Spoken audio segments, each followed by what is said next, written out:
Seguimos en Notas Verdaderas con Hugo Godoy, secretario general de la Asociación de Trabajadores del Estado a nivel nacional. Y estabas hablando de jornadas que realizaron para analizar, bueno, cuál es el rol de los trabajadores del Estado y cuál es el rol que debe tener el Estado.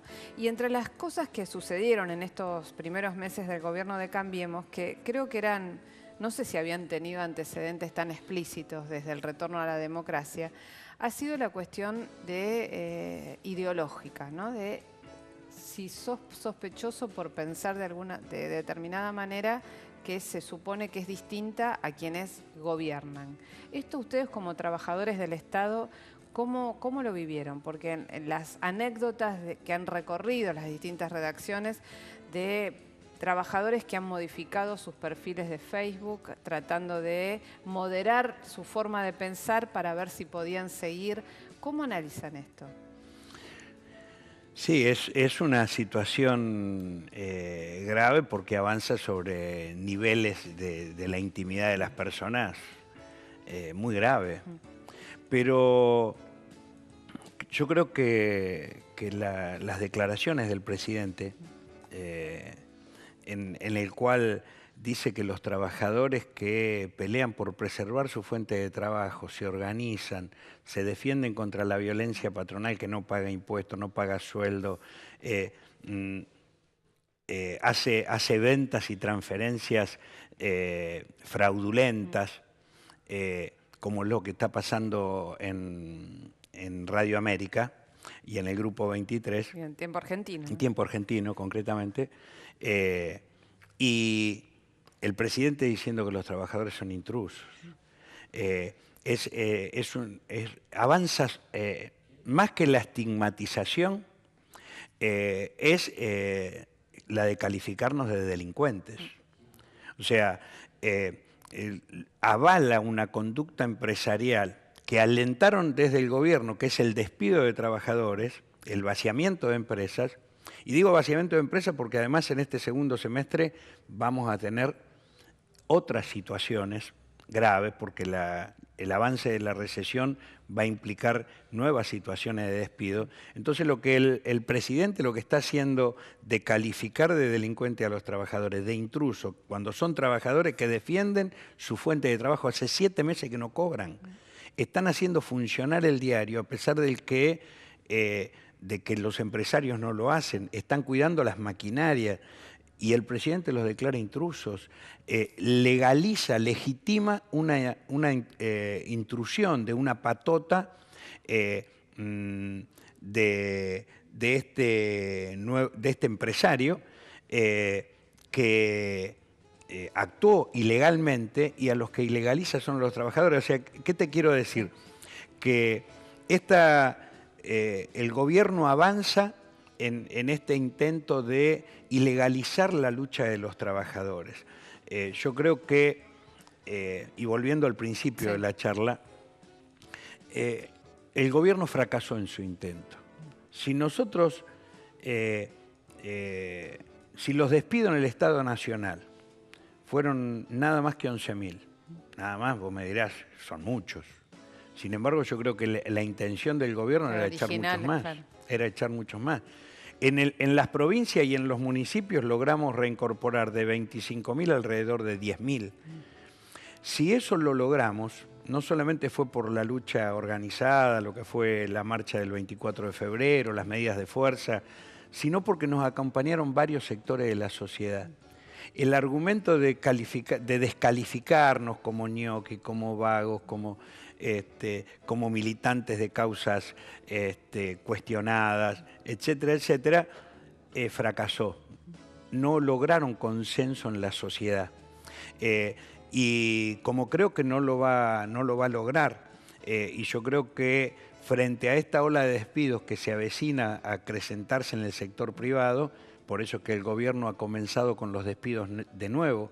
En el Estado Nacional echaron 200 trabajadores de educación y en otros sectores. Va a haber una ola de rechazos mucho más grande que la que pudimos protagonizar en los primeros 6 meses. ¿Por qué? Porque el gobierno no logró legitimar su agresión a los trabajadores y construir consenso en la sociedad, porque la sociedad ha ganado en conciencia del rol del Estado, el rol que debe cumplir el Estado y que siempre actúa en beneficio de uno o en beneficio de otro. Ahora decime, vos decías, bueno, la sociedad ha ganado en conciencia. El viernes pasado, si no recuerdo mal, hubo una reunión, no sé si estuviste en ese encuentro convocado por la bancaria, en la que estuvieron todos los distintos sectores del sindicalismo, desde Pablo Micheli, pasando por Yasky, Moyano, Barrio Nuevo y Caló no estuvo Daer, entre otros, y hablaron de la necesidad de la unidad de los trabajadores. Y los sectores de la CGT, de las distintas CGT, dicen que van a tener un encuentro en agosto, ¿no? Alrededor del 20-22 de agosto. Dentro de los trabajadores que están en el sector estatal, que están divididos en las dos CTA, digamos, una la que lidera Yasky y otra la que lidera Micheli, en la cual vos estás encuadrado.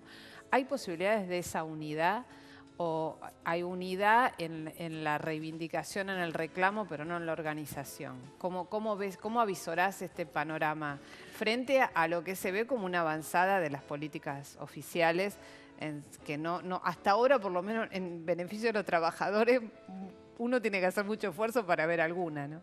Sí. Mira, a la reunión no fui porque no me invitaron. Pero además yo creo que hay un proceso que... una cosa es la superestructura de representación sindical, los principales dirigentes. Y otra cosa es lo que pasa por debajo, entre los trabajadores. Base. Exactamente. Dirigentes muy representativos o cuestionados, aún en sus propios gremios, fueron los que convocamos, porque también nosotros convocamos, sin querer excluirnos de niveles de cuestionamiento que podemos llegar a tener. Convocamos a paros nacionales en el final del gobierno anterior, ¿no? Y los paros fueron masivos, aunque hubo algunos que no convocaban al paro. Hubo sindicatos que no convocaban al paro y, sin embargo, los paros eran masivos, ¿no? El caso más claro es el del sector docente. Ahora, esa expresión de los trabajadores, que yo creo que tuvo su correlato, lamentablemente para el lado que nadie quería, o por lo menos que yo no quería, para no involucrar a otro, significó un rechazo al gobierno anterior desde los trabajadores que terminó siendo capitalizado por Macri. Eso, gran parte del voto a Macri se explica no tanto en el acompañamiento a su planteo, a su plataforma, sino en situaciones de hartazgo, de rechazo, del anti al gobierno anterior. En la actualidad se están sucediendo cosas importantes. En el sindicato de neumático cambió la conducción. Hubo elecciones y el secretario general adjunto de la CTA de los trabajadores de Yasky perdió la elección. En el sindicato de prensa se constituyó una nueva organización sindical, CIPREVA, que reúne a todas las comisiones internas de los distintos principales diarios y principales medios de comunicación que no estaban contenidos en UTBA. En el sindicato de aceiteros se produjo un cambio en la conducción de la federación que implica un sector muy combativo. Entonces, se están produciendo cambios, inclusive en el propio sector cambiario. Una cosa era Zanola, a partir de la muerte de Zanola se produjo un proceso que más que lo expresaron los dirigentes, lo expresaron los trabajadores, que no tiene su correlato en algunos dirigentes que ya llevan 35 años desde la democracia. Entonces son eternos. Que son eternos, pero que hay otras búsquedas. Entonces yo creo que el proceso de unidad no se decreta, no lo decretan 4, 5, 10 ni 20 dirigentes. Tiene que ser un proceso de debate muy democrático, Y además hay que construir otro modelo sindical. Yo creo que la unidad de la CGT lo que principalmente apunta es a preservar el modelo sindical del unicato, del privilegio de un dirigente por rama, de un sindicato por rama, y ponerle límites a la posibilidad de construcción de nuevas organizaciones sindicales. Y en el caso concreto de las dos CTA, que era la pregunta que vos me hacías, yo creo que no hay condiciones hoy para la unidad orgánica. Podrá haber entre algunos, de hecho acá en la provincia de Buenos Aires, el 12 hay una coincidencia gremial, ¿no? en las medidas de fuerza. Pero la unidad se va a ir construyendo en el tiempo, con el debate democrático, con la unidad en la acción verdaderamente, porque nosotros no peleamos para debilitar el gobierno y que entonces el gobierno le conceda beneficios en el manejo de algunos cargos a algunos dirigentes sindicales, ¿no? O de algunos beneficios para las obras sociales, para el sostenimiento de ciertos recursos de poder económico que la verdad el sindicato no puede tener eso principalmente como mira, por lo menos desde cómo lo vemos nosotros. Entonces, creo que va a llevar su tiempo, hay que ayudar a ese proceso de unidad, pero en la lucha en las calles y en el debate democrático y en un claro para qué. No hay que unirse por el espanto. Estamos en aniversario de Borges, bueno, no hay que unirse por el espanto. Hay que unirse en torno de consignas y de objetivos claros, porque si no podemos terminar siendo funcionales a esta polarización que se quiere hacer del debate, ¿no? Tenemos que elegir entre los que ponen la plata en bolsas y los que ponen la plata en los bancos de Panamá o de algún paraíso fiscal. Y creo que la Argentina y el pueblo argentino se merece otras posibilidades de discusión. Ahora, vos hacías alusión al tema de el reclamo en las calles, ¿no? El poner en acto la protesta. Una de las cosas que se hicieron apenas asumió el gobierno fue este protocolo antipiquetes. Ustedes habían planteado ir a la justicia para plantear la inconstitucionalidad de esto.